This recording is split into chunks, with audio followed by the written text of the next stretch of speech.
Hello everyone, आज date है 13 अप्रैल 2021 और द हिंदू न्यूज एनालिसिस में आपका स्वागत है। इस वीडियो में हम द हिंदू की इंपॉर्टेंट न्यूज़ को प्रीलिम्स और मेंस के पर्सपेक्टिव से डिस्कस करेंगे। इस न्यूज़पेपर की पीडीएफ का लिंक नीचे डिस्क्रिप्शन में दिया हुआ है या फिर आप direct Telegram channel volcano IAS academy को सर्च करके वहाँ से भी पीडीएफ को डाउनलोड कर सकते हो। फर्स्ट न्यूज मैप बेस्ड, और आज हम मैप डिस्कस करेंगे कैस्पियन सी का। इस तरीके के मैप देखने से पहले आपको ये पता होना चाहिए कि कैसे एग्जाम में क्वेश्चन पूछे जाते हैं। स्पेशली प्रीलिम्स जो क्वेश्चन होता है उसमें इस तरीके के क्वेश्चन पूछे जाते हैं कि एक साइड जो है कॉलम 1 में दे दिया जाएगा मैप जो सी है उसका नाम, और कॉलम बी में दे दिया जाएगा कंट्री का नाम कि ये कंट्री इस सी से कनेक्ट होती है या नहीं, अपनी बॉर्डर को इसके साथ में शेयर करती है या नहीं। तो आपको जो भी आप सी स्टडी करो उसके बारे में आपको पता होना चाहिए कि कौन कौन सी कंट्री उससे अपनी बॉर्डर शेयर करती है, कौन कौन सी कंट्री अपनी तटीय सीमा उस सी के साथ में बनाती है। तो कैस्पियन सी की अगर हम बात करें तो इसके साथ में कजाकिस्तान बॉर्डर शेयर करती है, इस साइड में रशिया बॉर्डर शेयर करती है, अजरबैजान, नीचे ईरान और ये है तुर्कमेनिस्तान। 5 कंट्री अपनी बॉर्डर शेयर करती है, ईरान, तुर्कमेनिस्तान, कजाकिस्तान, रशिया और अजरबैजान। सेम इसी तरीके से जब भी आप किसी सी को स्टडी करो तो आपको उसके जो नाम है, जैसे 5 कंट्रीज से अपने बॉर्डर शेयर करती है, उन नाम को किसी भी ट्रिक से आप याद कर सकते हो। तो अगर आपको ये पता है कि कैस्पियन सी के इन 5 जो कंट्री हैं इनको किसी ट्रिक से याद कर सकते हैं तो आप नीचे कमेंट बॉक्स में वो अपनी ट्रिक नीचे शेयर कर सकते हो। अब हम डिस्कस करेंगे द हिंदू की जो इम्पोर्टेंट न्यूज़ हैं उनको। First news, as cases search panel approves Russia's Sputnik V vaccine. Context है, हमारे इंडिया में वैक्सीनेशन प्रोग्राम के तहत 2 वैक्सीन कोविशील्ड और कोवैक्सीन को अप्रूवल दिया जा चुका है और उनको इम्प्लीमेंटेशन भी किया जा रहा है। कोविड-19 के लिए जो वैक्सीनेशन ट्रैक चलाया जा रहा है उसमें अब रशिया की जो स्पुतनिक वी वैक्सीन है उसको भी अप्रूवल दे दिया गया है एक एक्सपर्ट कमेटी के, सब्जेक्ट एक्सपर्ट कमेटी के द्वारा। हालांकि जो अभी हमारे DGCI हैं, director general of control board, उनके द्वारा DGCI के द्वारा drug controller general of India, इनके द्वारा अभी अप्रूवल मिलना बाकी है। और अगर ये अप्रूवल मिल जाता है तो स्पुतनिक वी इंडिया की तीसरी ऐसी वैक्सीन होगी जिसको इंडिया में अप्रूवल दिया जाएगा। इससे पहले सीरम इंस्टीट्यूट ऑफ इंडिया की कोविशील्ड और भारत बायोटेक की कोवैक्सीन, इनको अप्रूवल दिया जा चुका है। यहाँ पर कुछ इंपॉर्टेंट फैक्ट्स दे रखे हैं स्पुतनिक वी के बारे में, वो हम डिस्कस कर लेते हैं। जो स्पुतनिक वी है वो तीसरी ऐसी वैक्सीन है जिसको इमरजेंसी यूज इन इंडिया के लिए अप्रूवल दिया गया है, और जो कोविशील्ड वैक्सीन है एस्ट्राजेनेका की, उसके समान ही ये वैक्सीन है। स्पुतनिक वी को रशिया में इमरजेंसी अप्रूवल दे दिया गया था विदाउट प्रॉपर कंट्रोल ट्रायल्स, मतलब इसके ट्रायल्स के रिजल्ट भी सामने नहीं आए थे, उससे पहले इसको अप्रूवल दे दिया गया। लेकिन जब इसके रिजल्ट सामने आए ट्रायल्स के तो उसमें ये बात सामने आई, लैंसेट में एक रिपोर्ट पब्लिश हुई थी और उसमें दिखाया गया कि 91.6% इसकी एफिकेसी है। इंडिया से पहले इस वैक्सीन को पूरे वर्ल्ड में 59 कंट्रीज में भी इमरजेंसी यूज ऑथराइजेशन मिल चुका है। ये जो वैक्सीन है इसको कुछ ज़्यादा स्पेशल तरीके से प्रिजर्व प्रोटेक्ट नहीं करना, सेम तरीके से जब हम और वैक्सीन को स्टोर कर रहे हैं 2 से 8 डिग्री सेल्सियस के ऊपर, उतने पर ही इसको भी वैक्सीन को क्या करना है, स्टोर करना है। देखो, अगर स्पुतनिक वी के बारे में देखें तो पूरे वर्ल्ड में सबसे पहली ऐसी वैक्सीन है जिसको अनुमति मिली थी, जिसने अपने ट्रायल डाटा सामने लेकर के आए थे, लेकिन पूर्ण रूप से इसके एफिकेसी डाटा सामने ना आने की वजह से इसको अप्रूवल नहीं मिला था और पूरे वर्ल्ड ने इसको सीरियसली नहीं लिया था इस वैक्सीन को। Next news, Sensex rupee slip on fear of pandemic inflation surges. कोविड-19 के दोबारा केसेज बढ़ने की वजह से जो सेंसेक्स है वो नीचे गिर रहा है, रुपीज़ जो है डॉलर की तुलना में वो भी नीचे गिर रहा है, और इन्फ्लेशन जो है वो समय के साथ में बढ़ती जा रही है। अभी हमने ये जो आर्टिकल देखा इसमें DGCI के बारे में देखा, तो आप जो DGCI है उसके बारे में आपको बताना है ये कौन सी मिनिस्ट्री के अंडर आता है, ये आपका आज का क्वेश्चन है। Next news, north east citizens faced bias and pandemic. Context है, एक रिपोर्ट पब्लिश हुई है, उस रिपोर्ट में माना गया कि 2020-21 के दौरान जो नॉर्थ ईस्ट के हमारे सिटीजन्स हैं उनके खिलाफ में, मतलब उनकी एक तरीके से लाइफ को जानने के लिए एक सर्वे किया गया और उसमें माना गया कि जो नॉर्थ ईस्ट के लोग हैं इस पेंडेमिक के दौरान उनको एक तरीके से बायस्ड नज़रों से लोगों ने काफ़ी देखा। क्यों? क्योंकि उनका जो फिजिकल स्ट्रक्चर है वो चाइनीज़ लोगों से काफ़ी मिलता जुलता है। इसीलिए उन लोगों ने ये बात शेयर की कि ज़्यादातर लोग, ऐसा नहीं है कि सिर्फ गाँव में लोगों को ऐसे नहीं है, नॉलेज नहीं है, या फिर रूरल एरियाज़ में उनके साथ में इस तरीके की परेशानी हुई है, इस तरीके की वायलेंस सामने आई है। मेट्रोपॉलिटन सिटीज़ हमारी इंडिया की, वहाँ पर इस तरीके की एट्रोसिटीज़ और वायलेंस सामने आई है, जिसमें नॉर्थ ईस्ट सिटीजन्स को काफ़ी बायस्ड नेचर को फेस करना पड़ा है इस पेंडेमिक के दौरान। उन्होंने बताया कि ज़्यादातर लोग उनको कोरोना वायरस के नाम से प्रोनाउंशिएट करते थे, मतलब जब भी कोई उनको देखता तो एक तरीके से कोरोना वायरस। क्यों? क्योंकि चाइना की तरह उनका फिजिक है और वो लोग ये मानते हैं कि चाइना से ही कोविड-19 का आउटब्रेक हुआ था। अब यहाँ पर जो स्टडी हुई नेशनल लॉ यूनिवर्सिटी दिल्ली, उसने ये पाया कि रेशियल डिस्क्रिमिनेशन इन लोगों के खिलाफ, जो मतलब नॉर्थ ईस्ट स्टेट में जो हमारे पीपल हैं, जो हमारे सिटीजन हैं, उनके खिलाफ में जो रेशियल डिस्क्रिमिनेशन है वो कोविड-19 आउटब्रेक के बाद में 2020 में काफ़ी बड़ा है।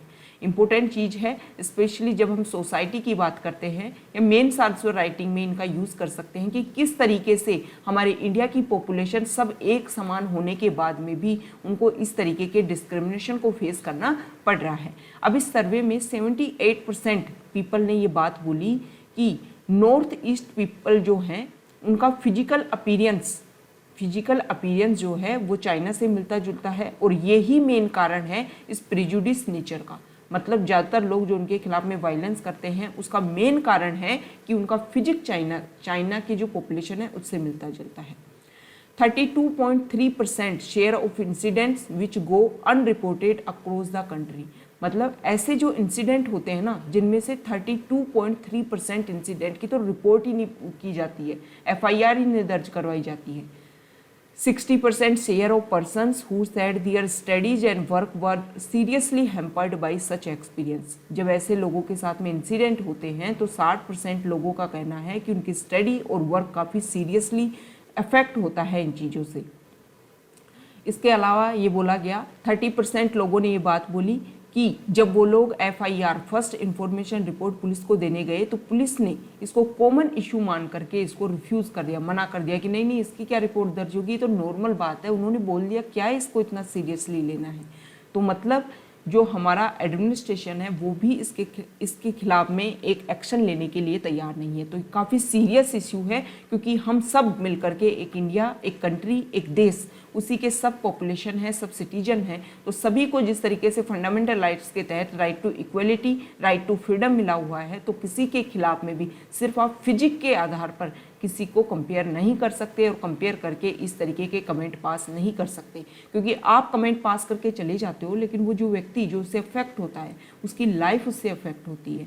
तो प्लीज़ जब आप किसी के ऊपर भी इस तरीके कमेंट पास किए जाए तो सीरियसली उस चीज़ को सोच करके अपने थॉट में, अपने व्यूज़ में, अपने आइडियाज़ में उनको बार बार रिपीट करके सोचना चाहिए कि सेम चीज़ अगर आपके ऊपर रिपीट हो तो आपको कैसा लगेगा।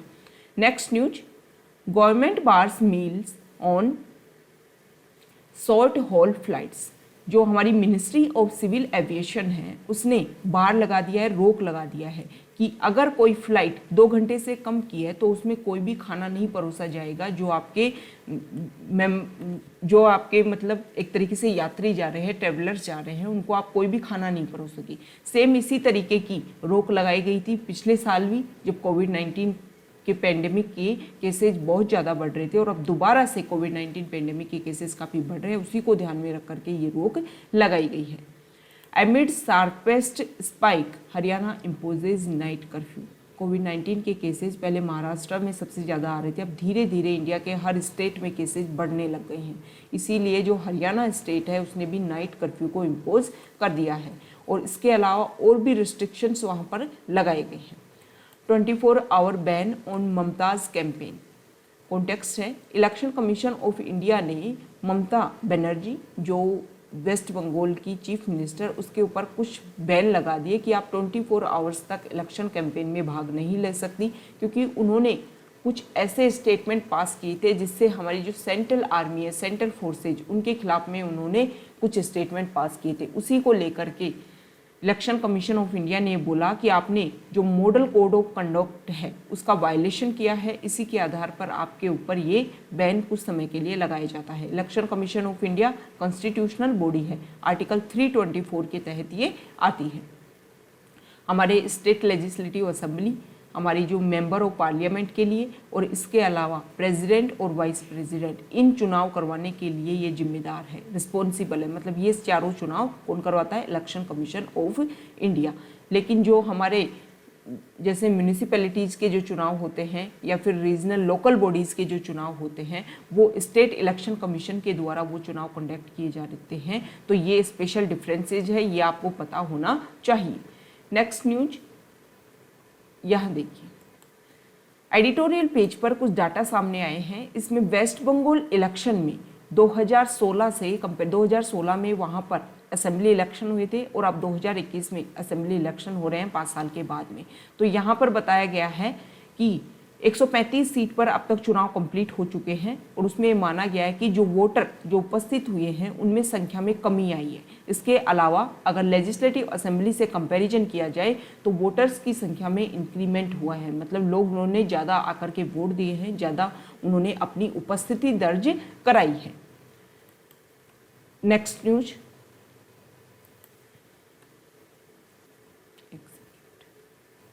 Supreme Court dismisses plea to convert INS Viraat into a museum. Context क्या है? INS विराट जिसने 67 ईयर ओल्ड वारशिप है और जिसने हमारी नेवी में काफ़ी अच्छा काम किया।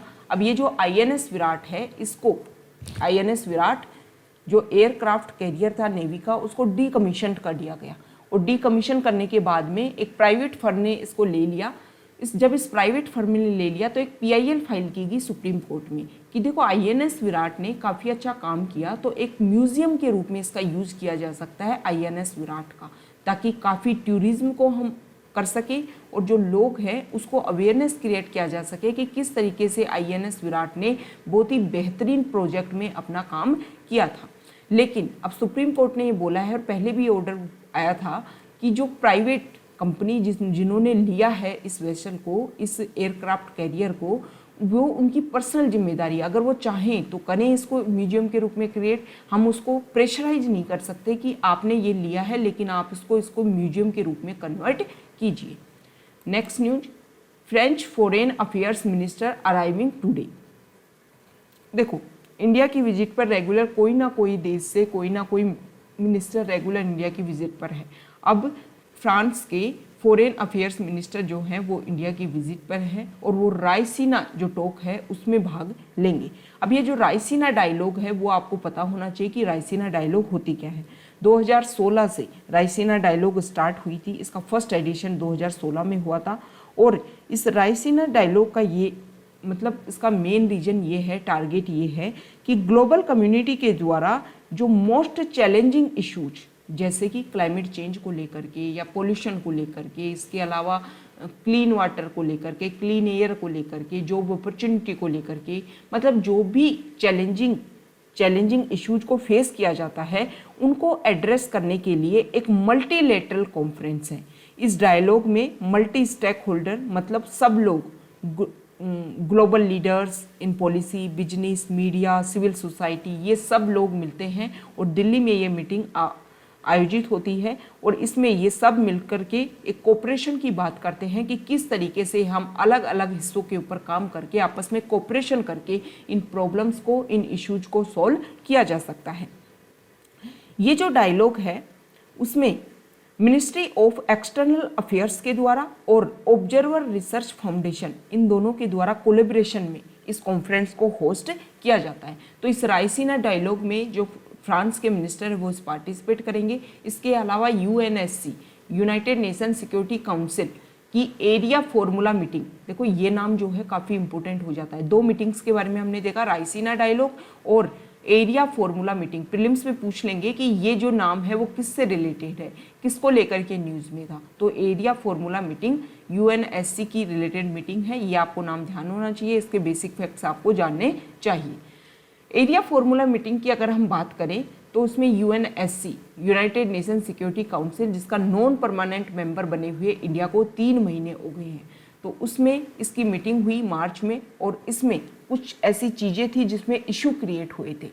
अब फ्रांस के जो मिनिस्टर इंडिया पे आ रहे हैं तो वो यहाँ पर हमारे फॉरेन मिनिस्टर से मिलेंगे, हमारे जो एनवायरनमेंट मिनिस्टर हैं उनके साथ में भी मीटिंग करेंगे, ताकि जो भी इशू हैं जैसे क्लाइमेट चेंज को लेकर के इंडिया और फ्रांस ने स्टार्ट किया था 2015 में, जो पेरिस क्लाइमेट एग्रीमेंट है उसमें स्टार्ट किया, तो इन सारी जो प्रॉब्लम्स है, इन सारे जो इश्यूज हैं उनको सोल्व आउट करने के लिए जो टारगेट फिक्स किए गए थे उनको अचीव करने के लिए ये सारी बातें इस मीटिंग में होंगी। इसके अलावा राफेल, जो हम फ्रांस से 36 जेट लेने वाले हैं राफेल के, जिसमें से 14 इंडिया में पहुंच चुके हैं, इंडियन एयरफोर्स इसका यूज करेगा, तो इसमें भी कुछ आरोप लगाए गए हैं कि एक मीडिएटर कंपनी ने, फ्रांस की कंपनी ने रुपए दिए उस मीडिएटर को और उस मीडिएटर ने ये जो डील हुई इसको सोल्व कराने में कोशिश की।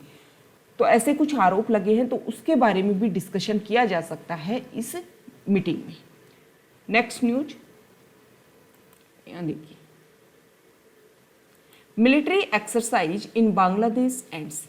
हमारे जो army chief general Manoj Naravane वो बांग्लादेश की विजिट पर गए हुए हैं और वहाँ पर पिछले 10 दिनों से एक मिलिट्री एक्सरसाइज चल रही थी, जिसमें भूटान की military, Indian army, Bhutan army और इसके अलावा श्रीलंका आर्मी और बांग्लादेश आर्मी, ये चारों मिलकर के इस एक्सरसाइज को पार्टिसिपेट कर रहे थे।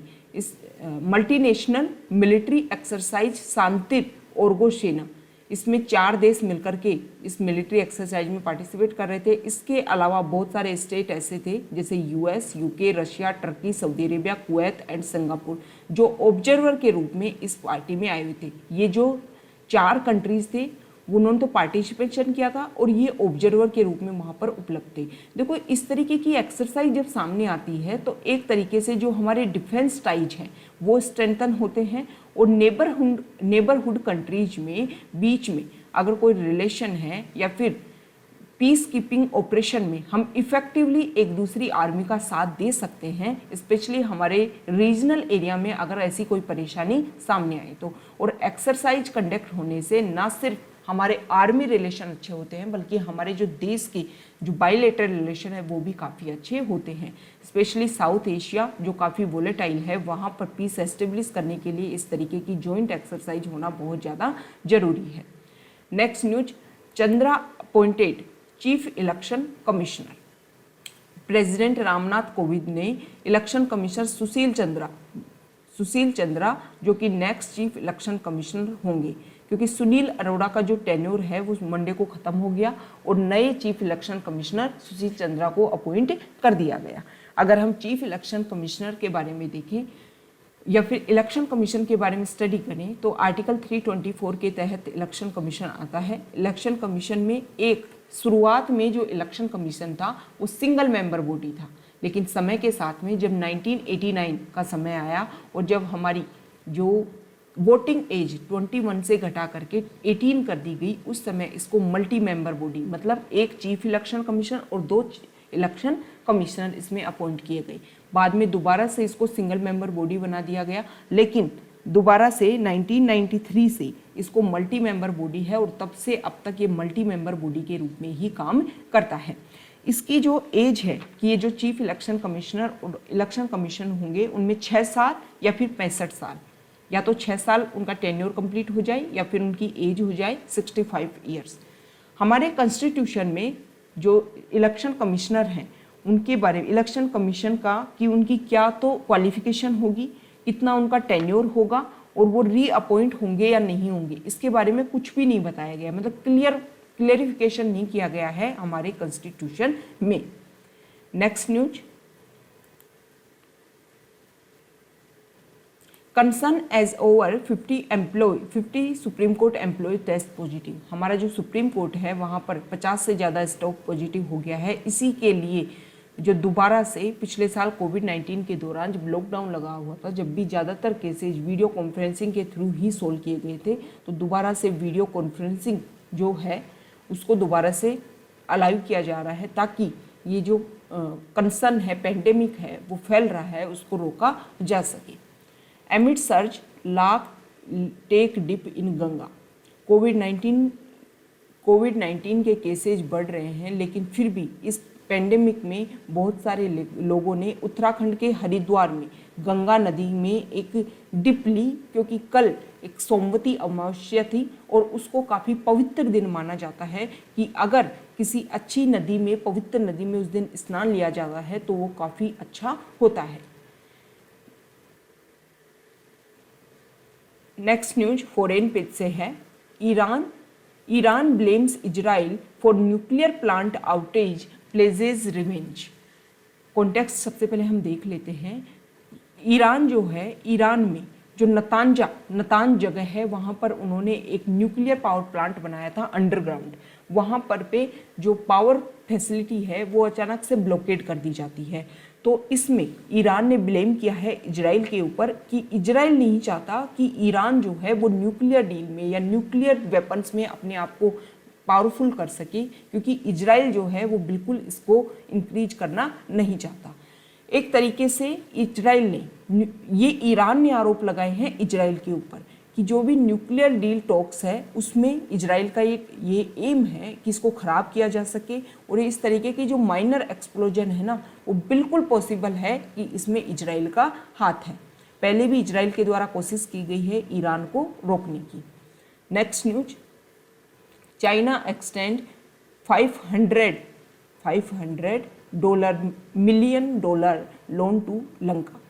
देखो, पिछले साल जो चाइना है उसने एक टारगेट लिया था कि $1 बिलियन का लोन दिया जाएगा श्रीलंका को। अब उसकी सेकंड इंस्टॉलमेंट $500 मिलियन लोन के दिए गए हैं श्रीलंका को। पिछले साल भी इसका कुछ पैसा दिया गया था कोविड-19 पेंडेमिक से लड़ने के लिए, और दोबारा ये पैसा दिया गया है कि वहाँ की जो इकोनॉमी काफ़ी नीचे जा चुकी है, लोगों की हालत जो है उसको दोबारा रिकवर करने के लिए, कंट्री का डेवलपमेंट एंड ग्रोथ करने के लिए ये जो पैसा है वो दिया गया है, ताकि इसका यूज किया जा सके श्रीलंका के द्वारा। तो ये हमारा डिस्कशन था। Okay, thank you.